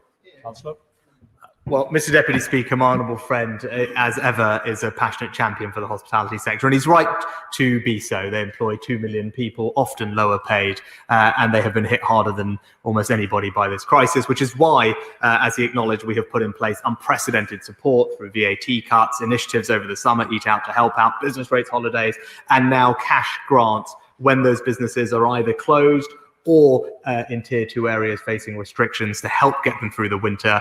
Those grants, I think, in general, will equate to the rental payment that most of those businesses have. We have that information. That's the single biggest fixed cost of a hospitality business. And of course, they can furlough their staff. I know it's difficult. Hopefully those interventions will make a difference, because he's right. We want them to be able to bounce back strongly. Lillian Greenwood. Mr. Deputy Speaker, the Midlands Engine has identified priorities for investment as transport, digital connectivity and energy. That's what we need to enable the Midlands and the UK to recover from this pandemic, to build back bigger, better and greener. But according to the IFS, the East Midlands has suffered the lowest level of transport spending per person since 2014-15. We've also been at the back of the queue for all capital spending for at least 5 years. So if he's serious about levelling up, can he guarantee that the East Midlands will receive the highest allocation of any region when he hands out his new Levelling Up Fund? Councillor. Mr. Speaker, the Honourable Lady, I think, talked about a few different things, transport and digital connectivity being among the most important to her region. And I think this is a spending review that delivers on both of those priorities, with record amount of spending on road, on rail, on intracity transportation, on buses, on cycling, but also on digital connectivity, with our plans to bring 85% of the country to gigabit capable broadband by 2025, and indeed deliver on the green plan that I outlined. I'm very look forward to hearing from her in her local areas once we launch the Levelling Up Fund, because I'm sure there will be projects that we can make a difference to. Video link. David Morris. Thank you, Mr. Deputy Speaker. Mr. Deputy Speaker, I welcome the Levelling Up Fund. A project that I've been championing since the outset is the Eden North project. Would the Chancellor meet with me to discuss the Eden project in Morecambe this coming shortly, as this is exactly the kind of shovel-ready project that would level up not just Morecambe, but the whole of our region. Did the Chancellor get that? Yes. Mr. Deputy Speaker, yes. I think it was something about the Eden project, but I'd be very happy to meet with my honourable friend and discuss his ambitions for his area and this project. I know he's put a lot of thought and energy into it, as has his community, and I very much hope we can make progress over the coming years. Richard Fuller. Mr. Deputy Speaker, in his statement, my right honourable friend said, "The spending announced today is secondary to the courage, wisdom, kindness and creativity it unleashes. These are the incalculable but essential parts of our future, and they cannot be mandated or distributed by government." Mr. Deputy Speaker, he is right in that, and the private sector and businesses will respond to what he has announced today. But may I ask my right honourable friend, when it comes to consideration of taxes, will he look to protect the incentives for those who invest and grow such businesses? Councillor. I thank my honourable friend for his comment. He's absolutely right, and from his own business experience, he knows this well. And he will know one of the things we do to incentivise entrepreneurship through the tax system is our world-leading EIS and SEIS programmes, which provide significant support to private investors to help fund new businesses. We've expanded that scheme over time, and I know he has thoughts on it, and I look forward to hearing them. Benno Mishra. Mr. Speaker, I refer the House to my entry in the Register of Members' Financial Interest. Mr. Deputy Speaker, the taxpayer support for British businesses and jobs during this pandemic has been a lifeline for many. But today we hear that Rolls-Royce, which has benefited handsomely from the public purse, whilst moving highly skilled jobs abroad, intends to shut down its historic Barnsley site until after Christmas and offshore the work to Japan, Singapore and Spain, in a clear attempt to break the current industrial action there. Does the Chancellor agree that this kind of bully boy strike-busting tactics are utterly unacceptable, and that all financial support must be immediately withdrawn until Rolls-Royce comes to its senses, ends its lockout, and gets back to the table with the United Union to resolve this dispute? Councillor. Well, Mr. Speaker, I know the aerospace industry has been suffering a particularly difficult time over the past few months, and that has impacted businesses like Rolls and others up and down the supply chain. We have put some measures in place to help airports and indeed get people flying again and enjoy conversations with specific companies all the time. But I'd urge all companies to work constructively with their workforces through what is a difficult period and hopefully find resolution. Collectively, we are all trying to protect jobs, Mr. Deputy Speaker, but it is, of course, a very challenging set of circumstances. Steve Bryan. Thank you, sir. The 325 million for the NHS to invest in the new diagnostic kits really welcome, as will be the £1 billion to begin tackling this elective backlog caused by COVID. So I'm going to ask the Chancellor to stick with that, and what freedoms my NHS Trust will have to spend that money, because my constituents waiting for the knee-op or the hip-hop, it may not be life or death issues, but they're massively life-impacting issues that then prevent them from getting on with their lives, working, enjoying their children or grandchildren. So I'm just ask them to stick with that and clear this backlog. Well, my honourable friend, of course, knows about this particularly well from his own experience, and he's right. And this is one of the implications of the lockdown and what we've done in the past, that we do have this backlog now. And he's right, it does make a difference to people's day-to-day quality of life, which is why we've provided £3 billion, of which £1 billion is to tackle exactly the elective backlog. It'll enable 1 million more scans and treatments to happen. And as I said, it's something that we should stick with. Video link. Kirsten Oswald. Thank you, Mr. Deputy Speaker. Over 1 million 1950s-born WASPy women remain in the workforce, including in front-facing roles. Many had planned to retire, but can't because the Chancellor's government hit them with a lengthy delay in accessing their pensions. WASPy women have asked me why the Chancellor can't sort out their pensions, allowing them to retire and freeing up their jobs for others. That would be a win-win for the Chancellor and WASPy women. Will he look to do that? Well, Mr. Deputy Speaker, of course, that case has been, I think, settled in the courts. There's not much further I can add, but today we have announced an uplift of 2.5% for 12 million pensioners on the state pension, which I know will make a difference to many. Ben Everett. Thank you, Mr. Deputy Speaker. I'm sure the Chancellor shares my vision that Milton Keynes and the wider Thames Valley can be the Silicon Valley of Europe. And it's at this point we know that 88% of UK companies are currently experiencing a lack of digital skills, and this is costing our economy £63 billion a year. So can I therefore ask whether the proposal for a brand new STEM-focused science and digital technology university in Milton Keynes would be eligible to apply for funding from the new £4 billion pot for levelling up?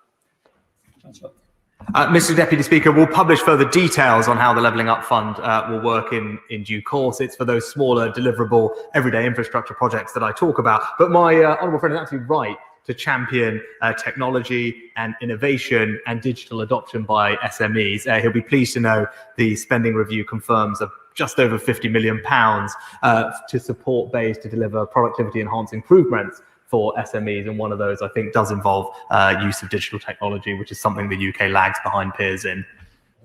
Yvette Cooper. Thank you, Mr. Deputy Speaker.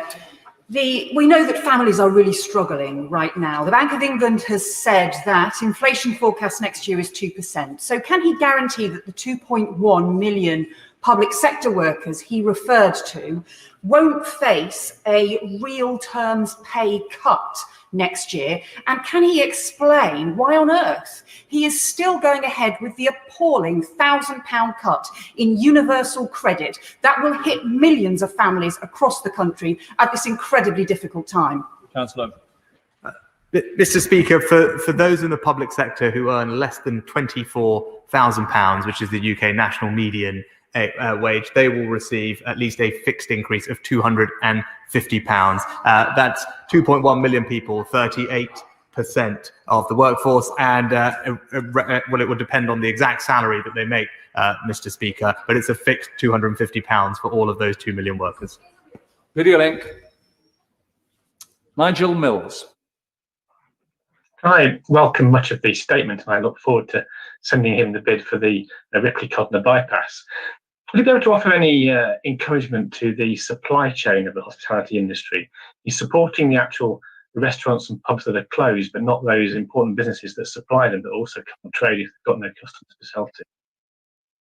Councillor. Mr. Deputy Speaker, obviously those businesses will be able to use the furlough scheme on its generous terms through the winter period for their staff, but also the over £1 billion of funding that we made available to local authorities before the start of the latest national restrictions was there to support businesses and their local economy in the way that they saw fit throughout the winter period. So, of course, that funding is available at a local level to perhaps do some of the things that the honourable gentleman talked about. Nick Whitley. Thank you, Mr. Speaker. The Chancellor has promised the British people a green jobs revolution, but the UK is fast falling behind countries like France and Germany. We need investments in jobs of the future now. What immediate steps will the Chancellor be taking to support green infrastructure projects such as offshore wind and the Mersey tidal projects and green jobs in Merseyside? Mr. Deputy Speaker, I don't believe we are behind France and Germany. We're phasing out ICE vehicles 10 years before France is, and we're phasing out coal 13 years before Germany is. And indeed, the Prime Minister's 10-point plan will support up to 250,000 green jobs, building on the progress we've made, being the country that has decarbonised the fastest out of all major economies. Anthony Bryan. Thank you, Mr. Deputy Speaker. My constituency is home to the global headquarters of AstraZeneca, the private sector company that's committed to producing on a not-for-profit basis the so-called Oxford vaccine, not just for the British population, but for developing countries around the world. It's doing that through Gavi, the Global Vaccines Alliance, of which the UK, as the Chancellor said earlier, is the biggest financial supporter. Coronavirus, the pandemic, is the biggest crisis facing the world, and the UK is in a leading position tackling it. Can my right honourable friend confirm that as a result of this spending review, the UK will continue to be able to play that leading role against the pandemic?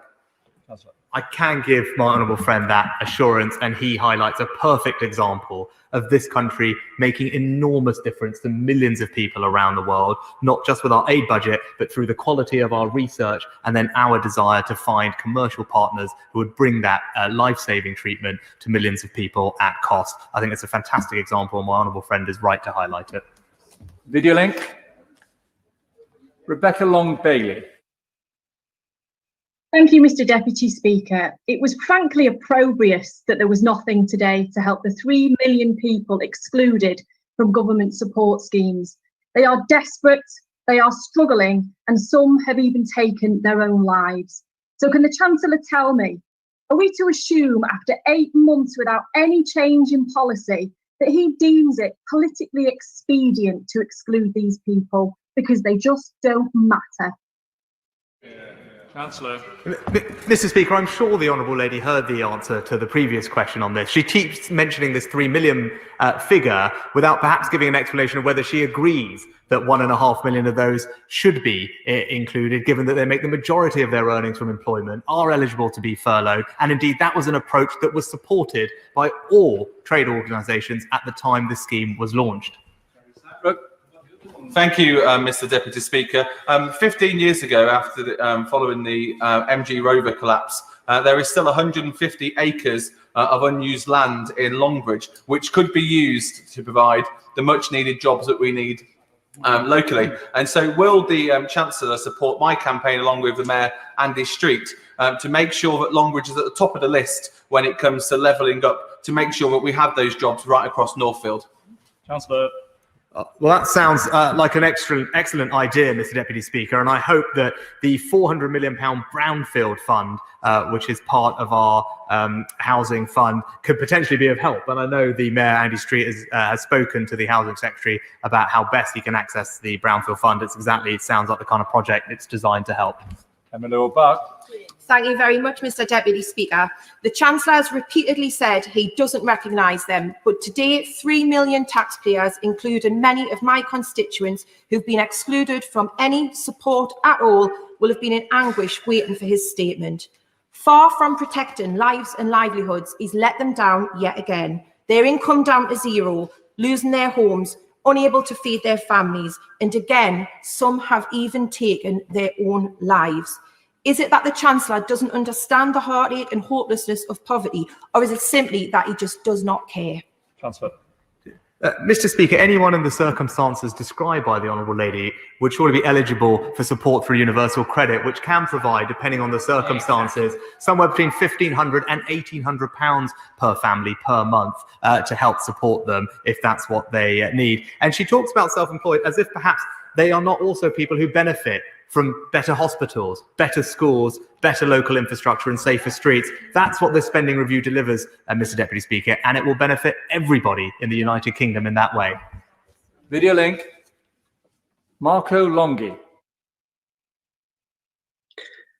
Thank you, Mr. Deputy Speaker, and I very much welcome my right honourable friend's statement and strongly applaud the government's commitment to fund the NHS with investment in hospitals, such as the £3 million for Russell's Hall Hospital, the A&E in Dudley. But not just that, it's the investment in diagnostic equipment, as well as more nurses and GP appointments. Can he outline how these commitments help the Conservative Party meet its manifesto commitments to deliver stronger public services, such as 50,000 more nurses? Chancellor. Mr. Deputy Speaker, my honourable friend is absolutely right. Not only are we maintaining our commitment to the NHS's 5-year long-term settlement, we're providing additional funds, £3 billion for COVID recovery this year, but also fully funding the extra funding required to deliver on those commitments of 50,000 more nurses, 50 million more GP appointments, and indeed 14 new hospitals. Ali. Thank you, Mr. Deputy Speaker. The British people have faced an incredibly difficult year with COVID and the resulting economic crisis. Then we have the looming prospect of either a no-deal Brexit or a minimalist one that will be very disruptive for businesses. And the OBR has forecasted that 5.2% of loss of potential GDP over the next 15 years. The governor has said that we could see a 2 to 3 times as bad situation with a no-deal Brexit. How much more economic carnage and unemployment should the British people expect with these two scenarios on top of coronavirus and its impacts? Well, Mr. Deputy Speaker, what I'd say is our teams are hard at work, and I'm very hopeful that we can reach a constructive agreement with our European friends and partners. Our wishes in this negotiation have always been consistent and transparent, and are based entirely on precedent of what other countries have achieved with the EU. So I'm very much hopeful with good work and a constructive attitude we can get there, Mr. Deputy Speaker. Sir David Davis. In what must be the most challenging circumstances ever to deliver a spending review, I welcome the restart scheme to help the unemployed. But last year, £500 million was announced to help youth services, and Southend YMCA greatly benefited from that. Will the Chancellor recommit to that £500 million, and will he set out a time frame which that can be delivered over the next 5 years? Mr. Deputy Speaker, my honourable friend is absolutely right about the importance of youth services. I'm not entirely sure exactly which bit he's referring to. We're happy to talk to him further about it. He will see in the spending review today that the National Citizenship Service is still there, and we've provided more funding for capital projects for youth organisations. But I'd happily pick up the specific case he mentioned separately. Kevin Holdenreich. Thank you, Mr. Deputy Speaker, and can I welcome my right honourable friend's statement, particularly the Levelling Up Fund, and can I make an immediate representation for the dualling of the A64 in my constituency? Also welcome the changes to the Green Book. Will you take a similar look at the Housing Infrastructure Fund, which also has a built-in bias towards spending in London and the South East?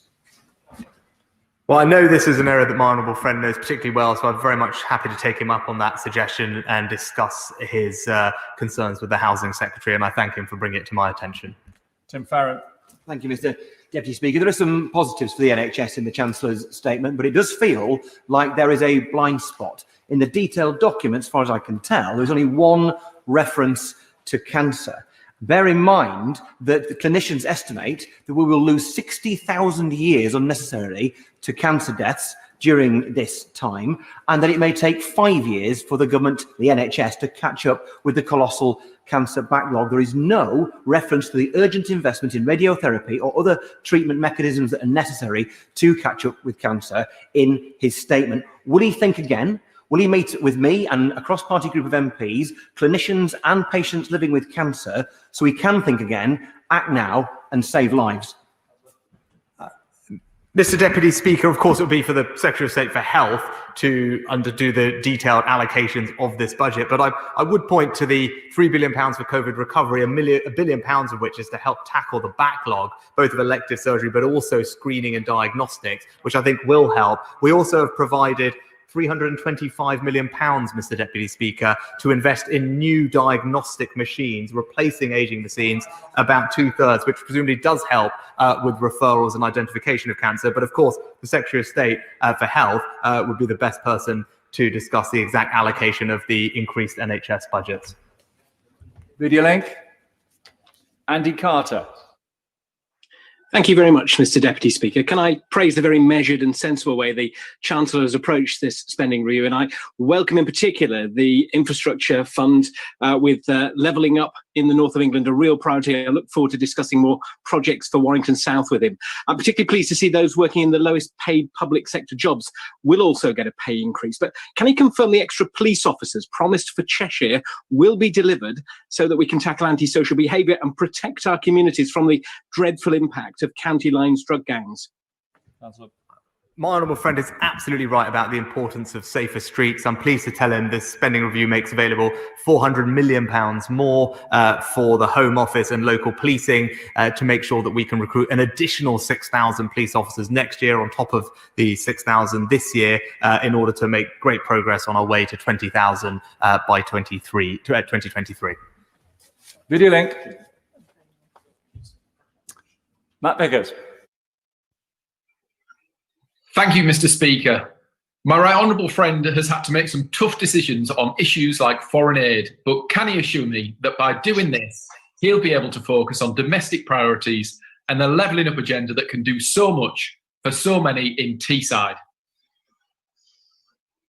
Yeah, I thank my honourable friend for the question. He's absolutely right. This spending review is about focusing on the priorities of our constituents. And I'm sure he's will be pleased to know, and his constituents will be pleased to know, that we've made available £3 million today for the Tees Valley Hydrogen Transport Hub. Teesside is at the heart of our hydrogen revolution, bringing new jobs and attracting investment and driving growth in his local area. And that's an example of the kind of local priority that we can now fund, having made these tough decisions. Hilary Benn. Thank you very much indeed, Mr. Deputy Speaker. The Chancellor said he wants to invest in the places that we call home, but the homes of thousands of leaseholders are currently worthless fire risks because of the cladding scandal, which they didn't cause. Now, he will be well aware that the 1.6 billion he's already allocated is nowhere near enough to make all of these homes safe again. The leaseholders don't have the money. And as far as I can tell, looking at the Blue Book, not an additional single penny has been allocated. So my question to him is, how much longer will my constituents have to wait before they are able once again to call the place in which they live a home? Mr. Speaker, I'd say to the right honourable gentleman, we have made available £1.6 billion, which means at this moment 80% of high-rise buildings with ACM cladding have work underway or complete. That number is likely to rise to 100% by the end of the year. And with regard to people who are unable to move, I think he is referring to the issue with the EWS1 certificates, which I think the Secretary of State made a statement on this recently, but he'll be pleased to know £700,000 was made available to help more assessors qualify to undertake those assessments. And I know my right honourable friend, the Housing Secretary, is in conversations with UK Finance and RICS to ensure that use or demand of those certificates is appropriate and proportionate to the needs of the situation. Video link. Julian Sturdy. Thank you, Mr. Deputy Speaker. And I understand my right honourable friend has had to make some difficult decisions. And as we seek to rebuild our economy in the months ahead, I'm delighted to hear his commitment to investment in infrastructure. But can he set out what that means for the North, and in particular for York and North Yorkshire, and what benefits that will bring to my constituents in York Outer? Well, Mr. Deputy Speaker, I thank my honourable friend, and he's right. This is about making difficult decisions so that we can prioritise the things that our constituents want us to. I know in his area, he'll be pleased to know that there has been a success for access to the new stations fund. I think for the Haxby station, that's an example of this government delivering on its promises, trying to find ways to improve local transport infrastructure in his local area to drive growth and opportunity. And we will relentlessly focus on those types of priorities. Video link. Barry Sherman. Mr. Deputy Speaker, thank you. Can I ask the Chancellor of the Exchequer, can we have this new infrastructure bank in Yorkshire and in Huddersfield in particular?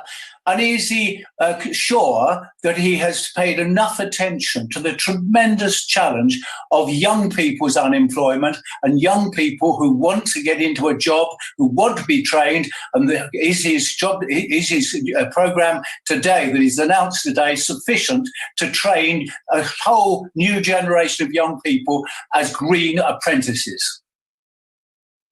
Mr. Deputy Speaker, I of course would be sympathetic to the idea of putting the bank in Yorkshire, as the honourable gentleman knows, but I have to tell him he was slightly beaten to the punch over the weekend, I think, by my honourable friend from Shipley making a pitch for Bradford. But in any case, I'll happily hear his thoughts.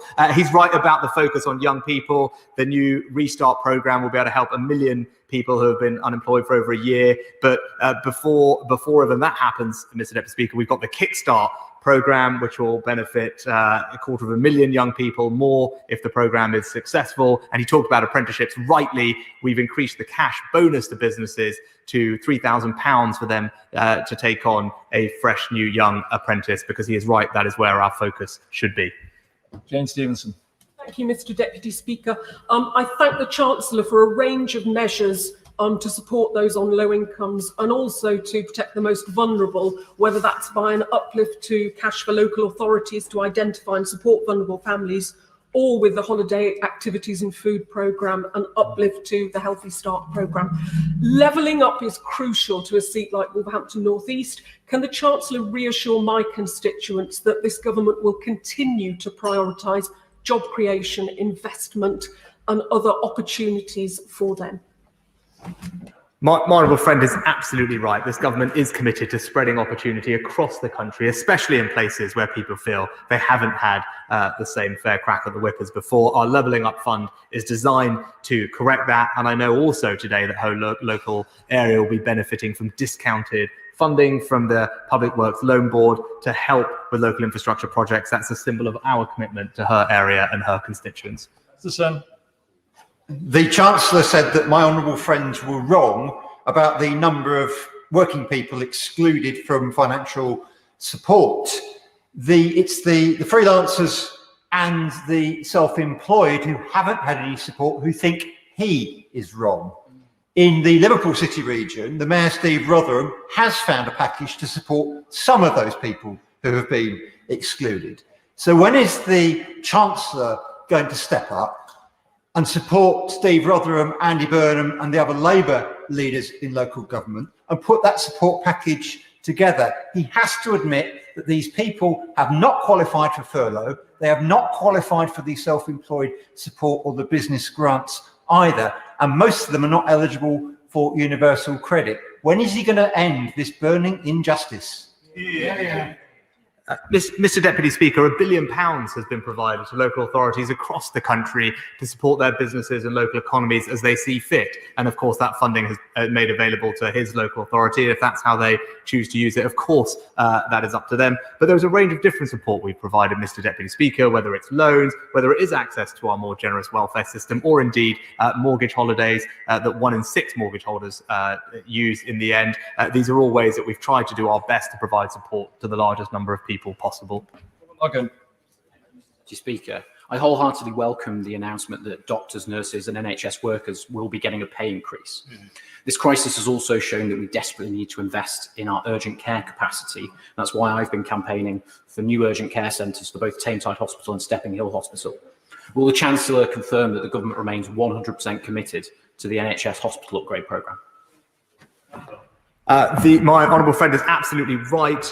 On top of the actually existing in-year funding we provided to deal with winter pressures for A&E, this SR confirms £3.7 billion of funding over the next few years to deliver both our 40 new hospitals that we talked about and indeed 70 hospital upgrades as well. So rest assured, we do remain completely committed to this programme. Video link. Carla Lockhart. Thank you, Mr. Deputy Speaker. I thank the Chancellor for his statement and welcome the additional financial support for the NI Executive. I also look forward to the detail of the pay rise for nurses, doctors and healthcare workers and how Northern Ireland healthcare professionals can benefit. In my constituency of Upper Bann, the private sector has been absolutely devastated by COVID-19, and had it not been for the support provided by him, many businesses would be closed.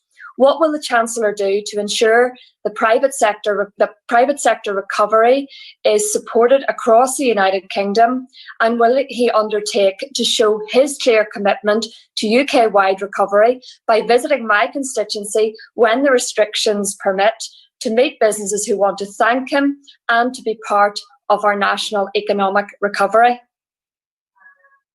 Well, I thank the Honourable Lady for her kind comments, and she's right about the importance of especially our small and medium-sized businesses to help drive our recovery.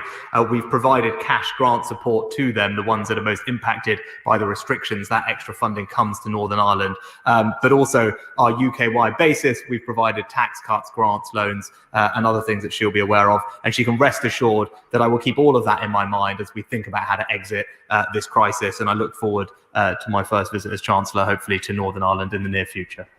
Angela Richardson. Thank you, Mr. Deputy Speaker. I welcome my right honourable friend's statement this afternoon. He will know that affordable housing is needed in my constituency of Guildford, but development is constrained by Greenbelt, which we are rightly enhancing and protecting as a manifesto commitment. Therefore, would he outline what fiscal steps he is taking to support councils like mine in regenerating brownfield sites? I thank the Honourable Lady. She's absolutely right about the importance of going to brownfield first. And today's spending review makes available an additional £100 million for non-mayoral combined authorities to access remediation funding. My right honourable friend, the Housing Secretary, will be able to talk for in more detail about that, but it's exactly the kind of thing that I think could make a difference in her constituency. Video link. Drew Hendry. Thank you, Mr. Deputy Speaker. By introducing the emergency measure to increase universal credit by £20 per week, the Chancellor was acknowledging what many have known for years, that universal credit is simply not enough to live on.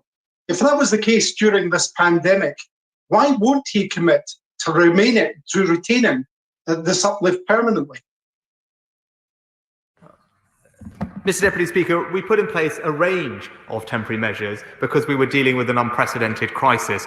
We are now working our way through that crisis, and the future looks brighter considerably than it did in March, not least because of the medical advancements and our ability to do improved testing as well. So we can look forward. We keep everything under review, Mr. Deputy Speaker. The uplift lasts all the way to the spring. As we get to the spring and have more clarity about the future path of our economy and restrictions, we will of course be mindful of how to support and protect those who are most vulnerable in our society.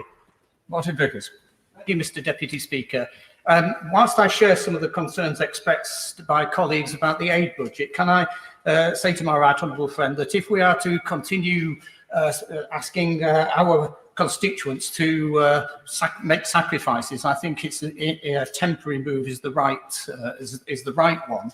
And could I ask for an assurance that the Greater Grimsby Town deal, which is of great benefit to my Cleethorpes constituency, will continue to be funded? And he's aware from a note I gave him last week that a modest support for LNER would restore our direct rail service to London. I would hope that he can achieve that. Thank you. Well, Mr. Speaker, I thank my honourable friends for his support, and he's right about the need, my need to make difficult decisions, tough choices, so that we can prioritise the things that he talked about. I believe today his local area has received some seed funding to examine proposals for the South Humber line. I hope that will make a difference to his constituents, and I hope our Levelling Up Fund could be something that he and I have a productive conversation about as we figure out how best to support the wonderful town of Grimsby with its future ambitions. Rachel Hopkins. Thank you, Mr. Deputy Speaker. It is irresponsible to pit public sector and private sector workers against each other in the race to the bottom on wages, especially when key workers across both sectors kept us going through the pandemic. Notwithstanding the small amount paid to low-paid workers who frankly deserve better, this pay freeze for civil servants will also freeze any meaningful action on tackling the gender pay gap in the civil service, which is 12%. Will the Chancellor outline what discussions he's had about eradicating the gender pay gap in the government departments with the Cabinet Office?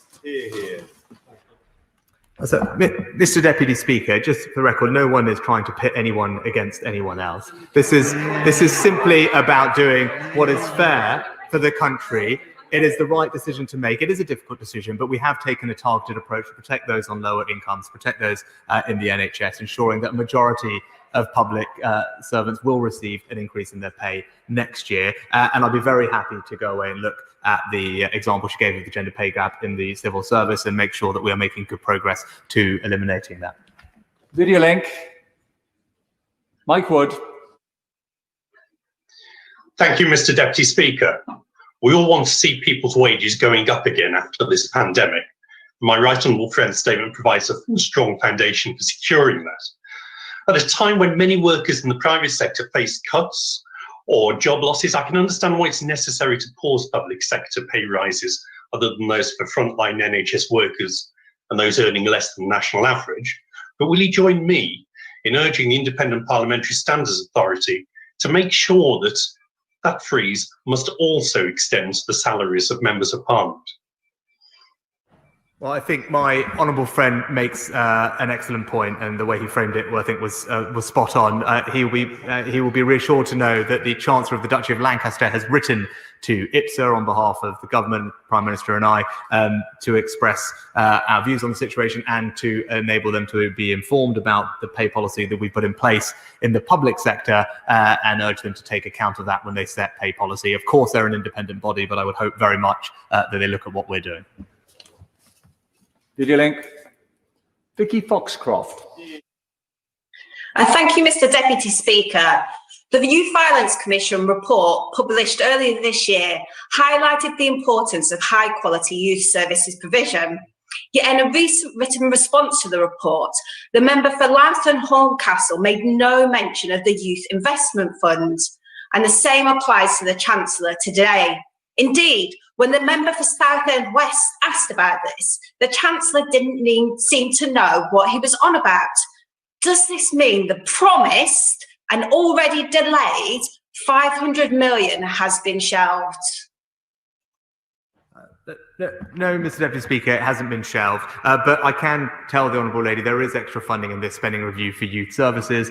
There's an amount of money for extra capital projects for youth clubs, and of course, funding for the National Citizenship Service. And more generally, the government will review its approach to all youth services later this spring. And my honourable friend, the Secretary of State, will set out details in due course.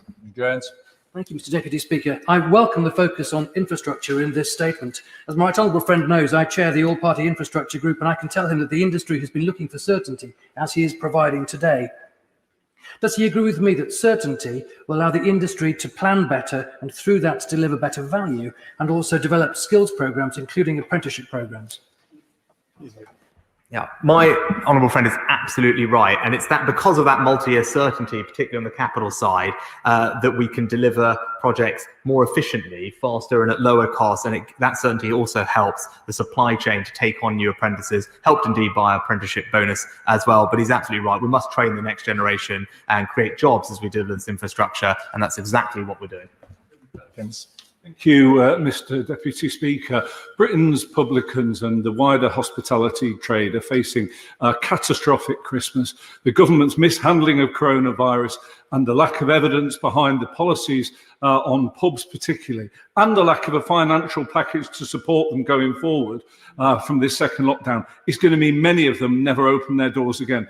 Will the Chancellor, rather than getting to his feet and congratulating him on what he did in the first lockdown, actually give Britain's publicans some kind of sense that there's a package coming that might see them through the winter? Yeah. Mr. Deputy Speaker, the reason I talk about things that we've done is because they last all the way through the winter to next spring, whether that's the VAT cut or indeed the business rates holiday. I've consistently come to this dispatch box to support the hospitality industry.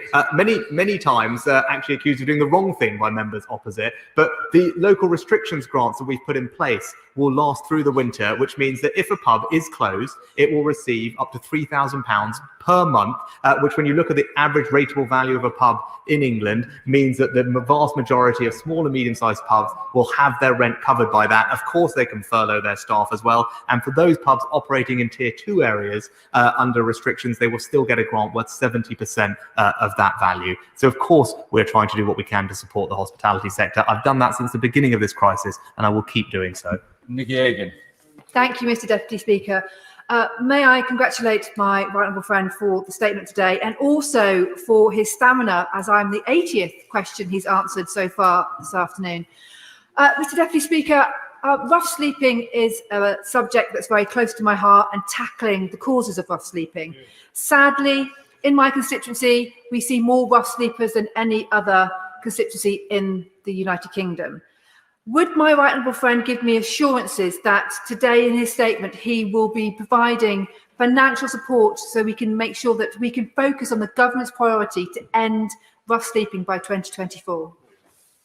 I can give my honourable friend that assurance. There's £250 million, I think £254 million made available to local authorities to help end rough sleeping. That's a 60% increase in cash terms on the money available this year, because she's absolutely right. This is something that we must end, and the funding, I know, will make an enormous difference in her constituency, and I know it's an issue she cares passionately about.